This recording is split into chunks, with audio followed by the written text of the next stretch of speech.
नांदगावला कुणाल कामरा विरोधात गुन्हा दाखल करण्याची मागणी।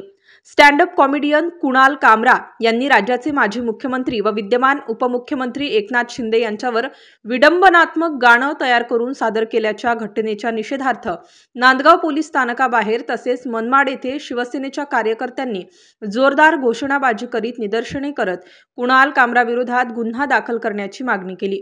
नांदगावला शिवसेनेचे शहर प्रमुख सुनील जाधव, युवा सेनेचे तालुका प्रमुख सागर हिरे यांच्या नेतृत्वाखालील कार्यकर्त्यांनी घोषणाबाजी करून त्यांच्या अटकेची मागणी करण्यात आली।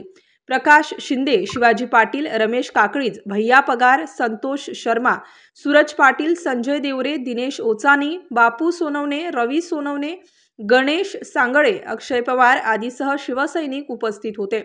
दरम्यान कामरा यांच्या विरोधात येथे गुन्हा दाखल करण्याची प्रक्रिया सुरू असून हा गुन्हा मुंबई पोलिसांकडे वर्ग करण्यात येणार असल्याची माहिती नांदगावचे पोलीस निरीक्षक प्रीतम चौधरी यांनी दिली।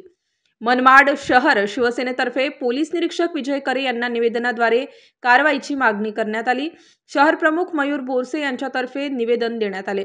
शिवसेनेचे तालुका उपप्रमुख संजय घुगे, तालुका संघटक नाना शिंदे, आझाद पठाण, कैलास गोसावी, वाल्मिक आंधळे, लाला नागरे, बाळासाहेब आव्हाड, सुभाष माळवतकर, संजय दराडे, लोकेश साबळे, महेंद्र गरुड, निलेश ताठे, दिनेश घुगे, विलास परदेशी, जीवन जगताप, ऋषिकांत आव्हाड, सागर आव्हाड, साहिल आव्हाड, मयूर गोसावी आणि निलेश व्यवहारे यांचा समावेश होता।